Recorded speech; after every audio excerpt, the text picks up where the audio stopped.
Good morning. Okay, we're ready. Good to go. So, just before we jump into outbound sales, I'm curious who here is doing outbound sales right now for their business? It's good read. About half the rule, right? Are you happy with the results you're getting so far with outbound? You would be, without that. Well, I have to ask. So, the objective really for today's talk is kind of twofold. One, I'm going to go through the process we use for agencies we work with outbound. Secondly, I'll then introduce Donal of Online Optimizers. He runs an SEO agency where he's been able to get outbound working for his business to the extent, and he can correct me if I'm wrong, maybe 90% of his revenue now comes from the outbound channel. So I think hearing his story will be very impactful. You can take some of the stuff he's using, part of his strategy, and maybe take it into your own business as well, right? So the workshop's main theme is to basically show you guys what you need to have in place to get outbound working for your business. So I'm going to go through the talk in kind of three sections. One, I'm going to go through the system. Two, I'm going to go through the process. And if we have time, I'll go through how to hire people to go onto your outbound sales team. So I won't spend too much time on this about my background, but maybe what's relevant to people inside here. So I didn't traditionally come from sales. I actually came from a startup entrepreneur background. My first business, I set up a beard grooming company. I see a few people in the audience with beards. Spent all my money on this product, on this business. Spent 9 months developing the product. And then once I went to market to try to sell, I bombed. And for me, that process was very painful. But at the same time, I had a mentor who told me, he said, Alan, there's one thing you need to get good at in business if you want to succeed, and it's sales. So getting that mentorship early on in my career, I realized I need to get good at business. So after failing my first business, I got my first corporate job, which was actually in outbound sales. So my job was just doing cold calling. So smiling and dialing, 100 dials a day. So I did that with Twitter at the time. And when I tell people that I was doing cold calling for Twitter, a lot of people are surprised because they think, Jesus, Twitter's this Fortune 500 company. They do billions in revenue. Why the hell would they hire an outbound sales team? And that's part of the secret. So when I started with Twitter, basically I was just given an Excel spreadsheet, a name, email address, and a phone number. And the job was pick up the phone, ring these people. If you want to keep your job, if you want to succeed, we just want to hear the phones ring.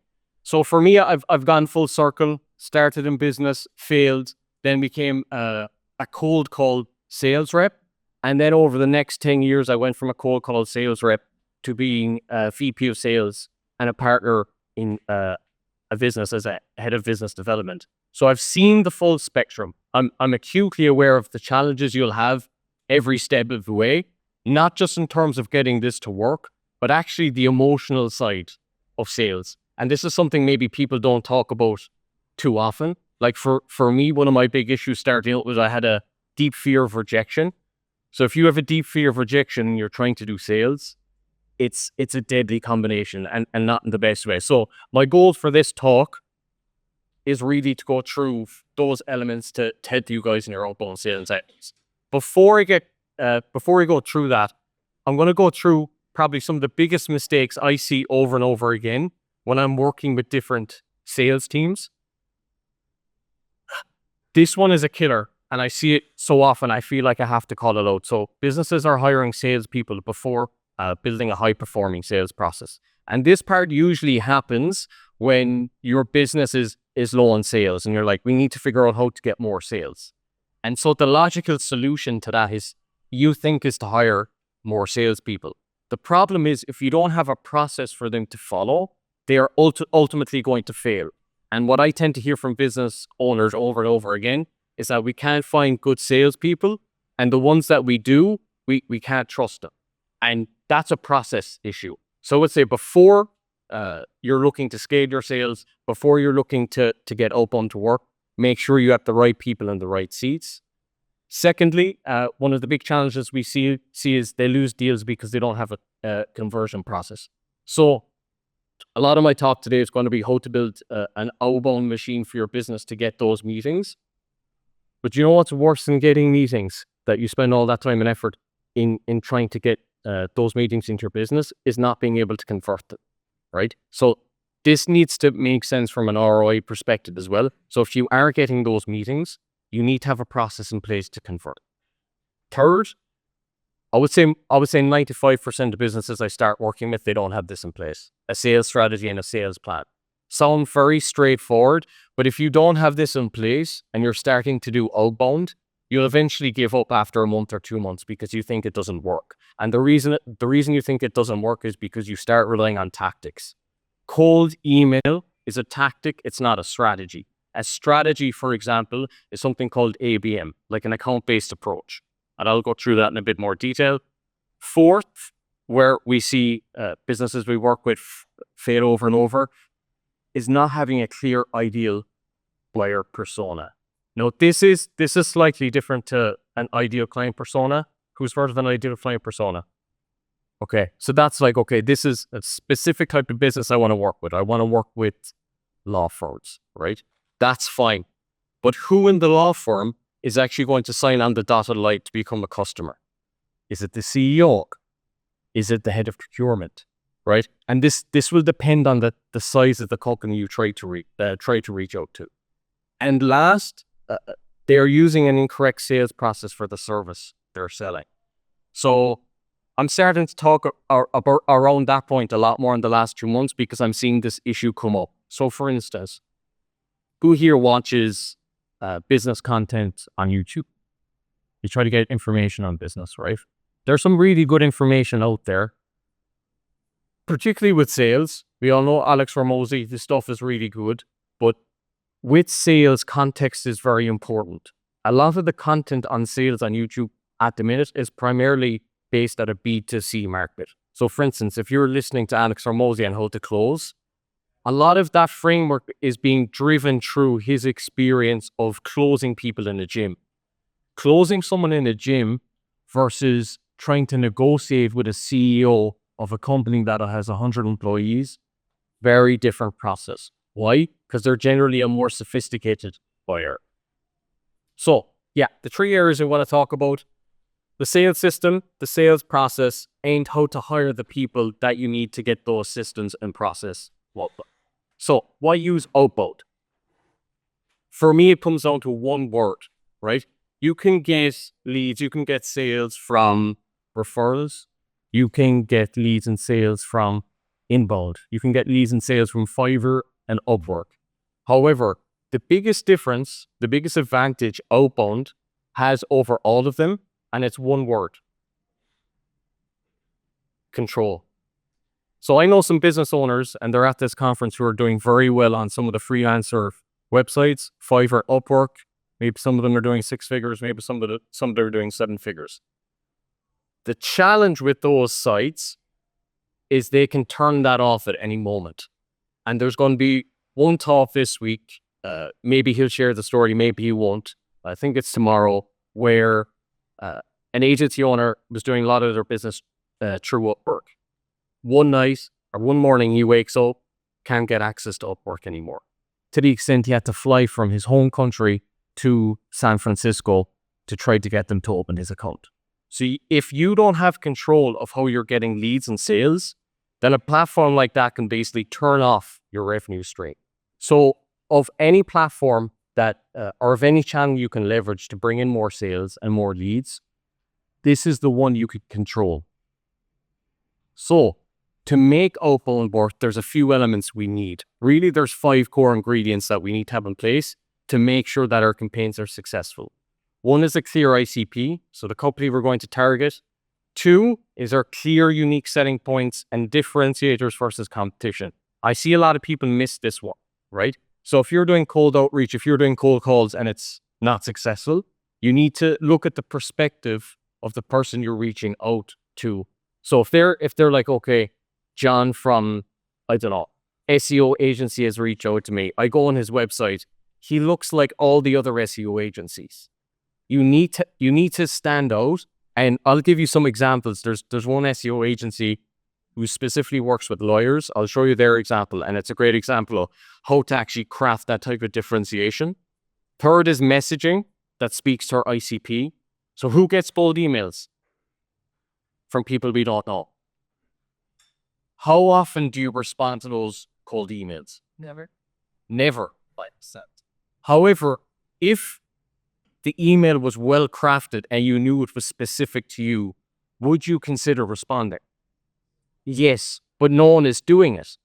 Why? Because people say, oh, that doesn't scale.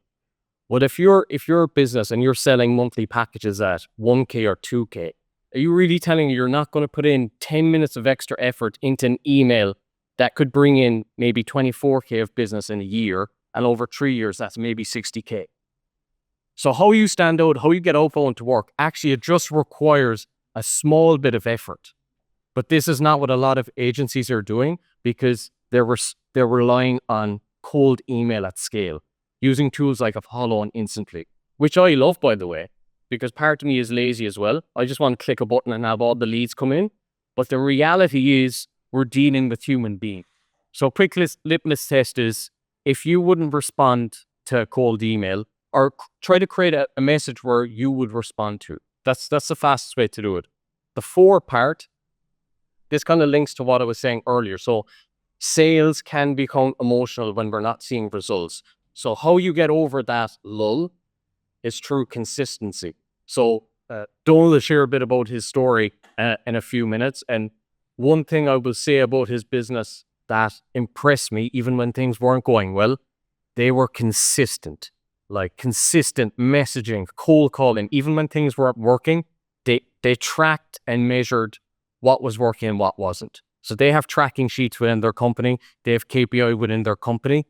If you don't have that, I would highly encourage you to do it, because you can't iterate and get better if you don't have that in place.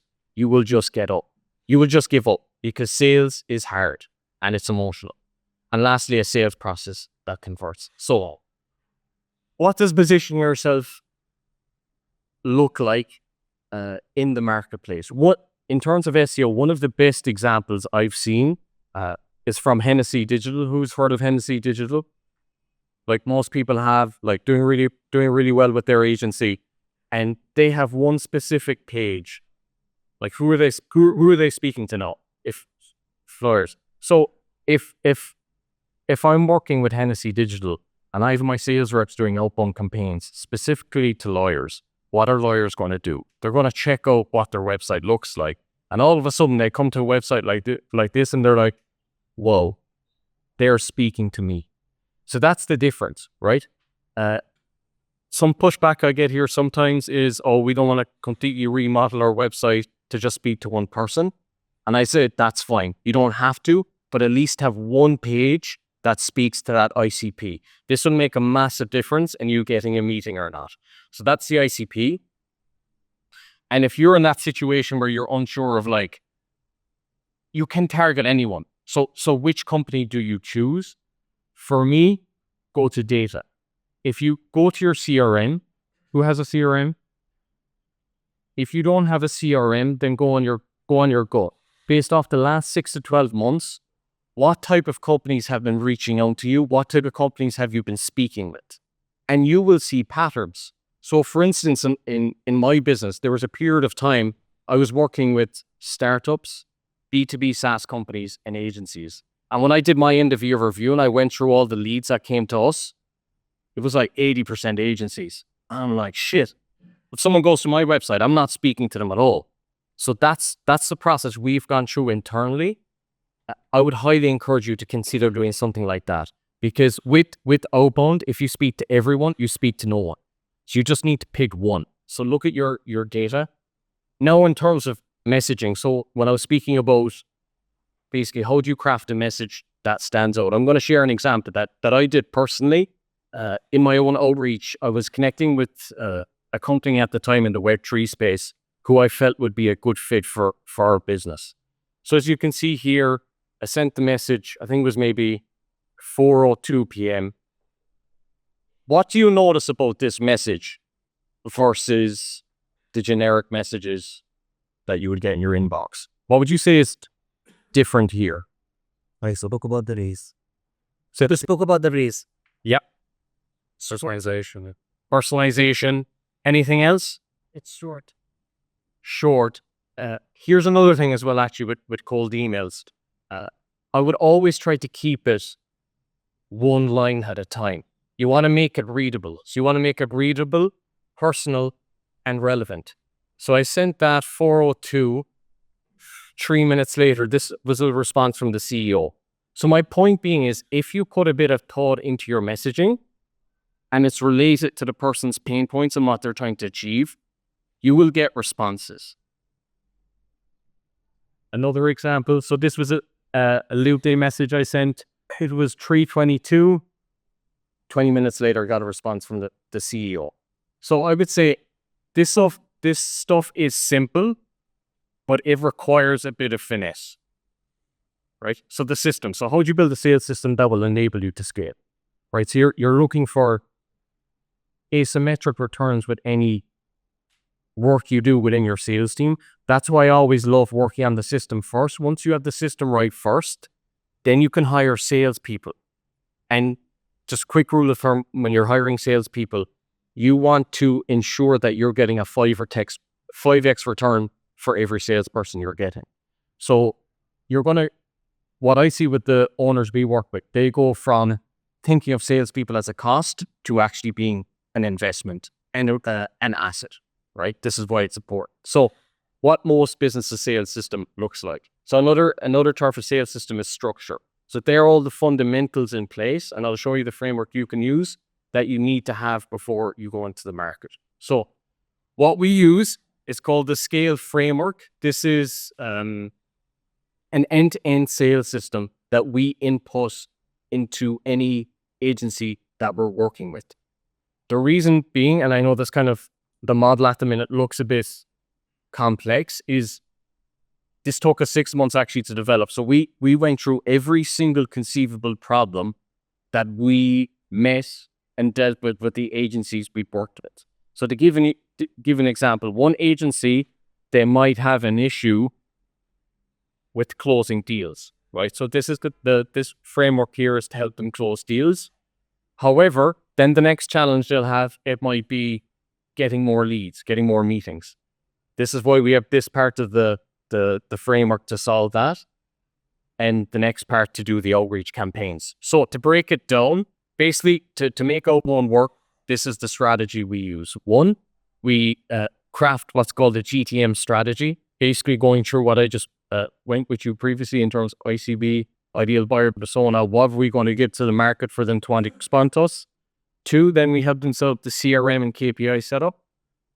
3, then we launch campaigns with them. So we actually put together the cold outreach infrastructure.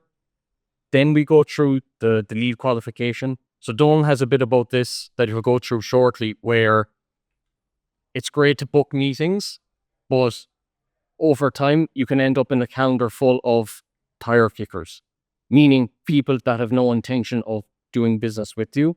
If you don't have a qualification framework in place, then sales can become very costly. So you need to have some lead scoring criteria to make sure you're dealing with the right type of companies. And then E is about crafting effective presentations. So with sales, I guess one of the biggest mistakes I see here when companies are doing presentations, some people call them demos, is basically they're doing a show and tell. What really you want to do is craft a sales presentation. And that's about creating a narrative that reflects the pain points that your potential buyers have, and then offering them something to solve all of those pain points. So it's a very deliberate process. And then lastly, once you nail that, that's when you start negotiating. Again, usually in the B2B market, you're going to be dealing with more sophisticated buyers. That's why, like, a lot of that content you see online on YouTube, I hate, how to close a business or how to close a person in one sales call. And a lot of it is complete nonsense. It's a process. So when you have this in place, you'll book meetings with the right type of leads. You'll get consistency in your sales execution. And more importantly, you'll get predictability in your sales pipeline. So I'm going to transition this over to Doyle to maybe share his experience. So we worked with them before. Now they're doing very well. They've doubled their meeting rate, doubled their close rate, 5x their sales, increased revenue by 420%. This may have changed actually since the last time we chatted, but I think the value here for you guys today, if you're looking to improve your sales, is just to hear it straight from the source's mouth. So yeah, I'll pass over to you, Doyle. Go. Cool. Donald Lynch, Alan Altweathers. I guess probably the main reason why we started working with Alan is we were getting leads. Not the best or anything, but at least we consistent leads all last year. But we found after looking back over a couple of months, we're like, damn, we had like 7 or 8 really juicy prospects that just like slipped through our fingers. And we're like, damn, that could have been 10, 15K revenue we're missing out on. We're like, okay, we need to do something. We tried watching YouTube videos. We tried different things. Or like, we just need someone to handle us through the process. So I had a few calls with Alan, and then I was like, oh god, there's a lot more to this than I actually thought. Probably the main issue was we actually didn't have the sales process. He was asking us, how are you normally closing clients? We're like, I don't know, we're kind of winging that. So maybe call here, an email, a video call, send them something. So that was kind of the main thing. We had to just get the foundation straight. That actually kind of gave us a lot of confidence. We're like, okay, that leads to that, leads to that, leads to money. Like, so we actually had the confidence. We knew what we were doing then. Yeah, so we do all outbound. We're actually 100% now outbound. Email marketing. What it used to be was email. I would say asking for an audit. We did a personalization in the email. Like we do local SEO. So we were scraping their details. We'd have the name, Google reviews, Google rating, and maybe something else about that city, like the email reviews they should have, just something that they were like, okay, this is not just someone saying, hey, I saw a mistake in your website. Do you want to help? These kind of super generic things. And yeah, so we were getting people say, yeah, sure, give me an email or give me an audit. But what was kind of happening was we were getting all these people saying, hey, do you want an audit? I was spending 1 or 2 days a week just doing audits, like trying to do really, really good audits. But like probably the lead quality wasn't great. So now I'm wasting all this time creating audits for people. And on Zoom, of course, you can see how many people have watched. So we had a pretty low watch rate, but we were still making some business with that. Then we worked with Alan. We got the sales process in place, like the discovery call and keep that sequence, which I'm sure you're going to go through. And yeah, we're actually like, we were in a lot of trouble before we worked with Alan. Like the revenue had gone way down. Some clients to stop working with us. So it was like, yeah, it was a dangerous period. But about 6 months later, now we're pretty good. The tweaking we wanted to do since then was, okay, how do I get my time back? I don't want to do all these audits for people who are not watching them. I want better quality leads, and I kind of want to automate that system. So now we have a guy working with us full time, and we've changed how we get leads. We do it manually actually now, because if you think about it with like Lead Swift, D7, Apollo, everyone's using the same leads. With Instantly, someone can set up an email campaign pretty quickly. So we found that, okay, we're emailing the same people. Now we're using different tools to get personal emails. We actually email far, far less now. So before, maybe we were sending like 2,000 or 3,000 emails a day, depending on what we could keep up with on just getting the sequences, the emails live. Now we could send 200 or 300, or we're getting a lot more bulk calls. And how we're doing that now is with a VSL method. So instead of emailing them, hey, do you want an audit? Doing the audit, going through Alan's sale process, and that was like scraping leads. Now we do manual lead gen, and I basically created generic video. I'm sure some of it after. We created generic video, but it's kind of good. It looks like I'm doing an audit for them. So we're trying to automate an audit. So it looks like I'm scrolling on the website. When we send them an email now, the other reason why we send such a low amount is obviously if you're sending a link in your first email, you're going to get by spam. So we have to send maybe like, instead of sending 50 emails a day per email account, we're sending like 6 emails per day. We're able to get under the radar. So have our deliverability quite high. It's maybe 60-70%. And so when someone owns your email now, they see a big thumbnail of their website with a little Loom video of me, kind of like my hand in the air, and a play button on it. So it's very hard for them not to click play on that, right? Compared to all the other inbound emails they're getting, hey, I can promise you a world, blah, blah, blah, blah. Visually it's very captivating to see your website. You want to click on it. So when they click on that, it takes it to a Loom video. It looks like I've done an audit for them. I'm like, hey, I found this thing on your website. We kind of hit them with a really good offer. We really speak to our niche. We only work with one type of client. So I know that industry very well. I know the keywords. I know how to speak to them. It's ICP stuff. We offer a guarantee, and then we sneak in some case studies that you hit. So like, we really can't prove we're the guys. It's movement companies. So we've worked with movement companies. And then from that, they can book straight from Loom to our calendar.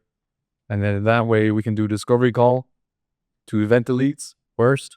And if they're interested after that, then instead of doing an audit, we just take them onto a presentation.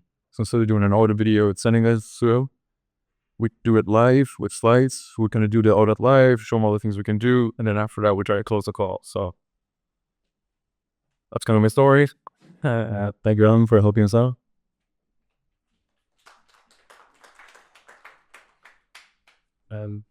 Maybe just to take for me, one of the key learnings from working with Dole and his agency was just to see what actually can be achieved when you start focusing on the right things. So as he said, I think when they were starting out trying to get leads, they were doing like 3,000 emails a day, which, it's like, that's a lot about, but if none of that is leading to any results, then okay, we need to figure out why that is the case.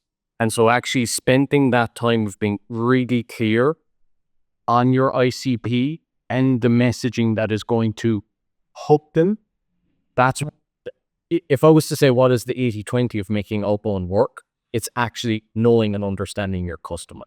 So if you're not doing that now, that is the most important thing to get outbound to work.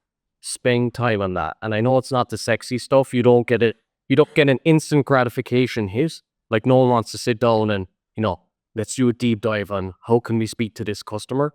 But the long-term effects and the long-term results are huge. So conversion. So Dole was talking about, okay, how they're getting leads and how they're engaging them. The method he's using, the VSL method. Has anyone heard of that before? Maybe one person. If you listen to how he did it, right? I love how they did it. They didn't send thousands of videos straight away. When they were working on this video process, basically their first email was crafting specific videos, video audits, and just maybe to elaborate on audit. I know audit is a term that's used a lot in SEO, but essentially what they were doing was they'd go onto a prospect's website, go into the back end, look at the analytics. This is where you're doing well. This is where you need improvements. Do you need help with this? When you approach people like that, it becomes a no-brainer to have a conversation if you do the work up front. So the key thing of why they were able to get that successful was they were giving value up front. They weren't saying, hey, we're an SEO agency. Do you need help with SEO? They're like, we've noticed this problem. I'm spending time out of my day to reach out to you because I think we can help you. It's a very different approach. Now they're just at the stage where they're beginning to do it at scale. We didn't actually mention SEO at all in our first emails. So let's just stay away from that, Yeah, because people don't care. People don't care what you do. The only thing people care is how can you actually help them, right? So when we look at conversion, so this is the sales funnel. You want to get leads at the top, obviously. So top of funnel, this is where Outbound is going to drive your leads. Then once the leads come in, now we need a process to nurture them and convert them. Now, one of the biggest misconceptions I see around sales in the sales process is that we need to spend all our time at the bottom of the funnel to say the right things to make people sign on the dotted line. The reality is the most important part of the sales process is not the closing part. It's the discovery part. If you run your first meeting, if you run your discovery call correctly, meaning you ask the right questions, There's different frameworks you can use for that. The one we use, it's called SPIN. So it's not just a case of asking questions, but you want to ask questions that really gets to the heart of their problems, and you want them to feel that as well. If you nail that process, the discovery stage, your closing process will be a lot easier, because you've built up, not only have you built up the pain, you'll then build up the perceived value of how you solve that pain in the mid stage of the funnel. So in terms of the framework to use to qualify, right, there's two frameworks, depending on the size of the company you're doing outreach to. So say, for instance, the company, just get a read on the room. In terms of your ideal customer, if you were to say, are they below 50 employees or 100? Or are they above 50 employees? So just get a sense. If your ideal customer is below 50 employees, any hands here? So some hands here. And above 50, like big companies. Okay, so I would say below 50, I would recommend using a qualification framework called BAND. You can look it up after. If you're looking to close big companies, use a term called MEDIC. This will make sure that you're getting the right information at the discovery stage to make it a lot easier to close those prospects. So, in terms of benchmarks as well, right? There's a difference obviously between inbound and outbound. If you're generating a lot of your leads through inbound and you have a good funnel in place, you're looking at about a 40% conversion rate if you've everything in place. So if you're trying to figure out, is my inbound system working? The average on a good inbound system is 40%. On outbound is 20%. Why? Because we're going cold to the market and it takes a bit longer to close those leads. So to make this work, we need 3 ingredients. One is the process. So you can take a picture of that. Essentially, maybe I'll come over this side. So the way to think about it is, and I think Dole has a slide deck on this as well. Once you've got the meeting booked, essentially you want a 3-call close. Call 1 is your discovery. Call 2 is your presentation. Call 3 is your close. What I'm just going through here of all the objectives you should achieve or call to make sure that you're on track, to make sure you're answering or you're asking the right questions. So first you have your process. So if you want a high converting sales process, you need 1, a process, 2, the scripts. Who here uses scripts for their sales calls? Great. You need scripts at every stage of the sales process, from cold call to closing. So process, scripts, and then the last part is training. Who here gets sales coaching or sales training? Okay, so we have some hands. The benefit of this, and maybe just a story to share, any sales team I've been on that are doing well, they have this in place. And what this tends to look like from a sales team perspective is like 15, 20 minutes in the morning, they'll do a role play with their other team member. If you're just doing sales by yourself, you have 2 options. 1, get someone to help you to listen to your sales calls. If you're not recording your sales calls, please record them. That is the fastest way for you to actually get on the track of getting better at sales. Because if your conversion rates are low and you don't know why, you need to have a point of reference to figure out maybe stuff you're saying that is actually scuppering the deal, right? So last, let me just have a quick check on time. Okay, yeah, you still have time. So once you have the system in place, the process in place, and you're making sales, right?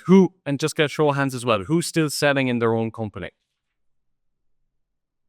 Okay, cool.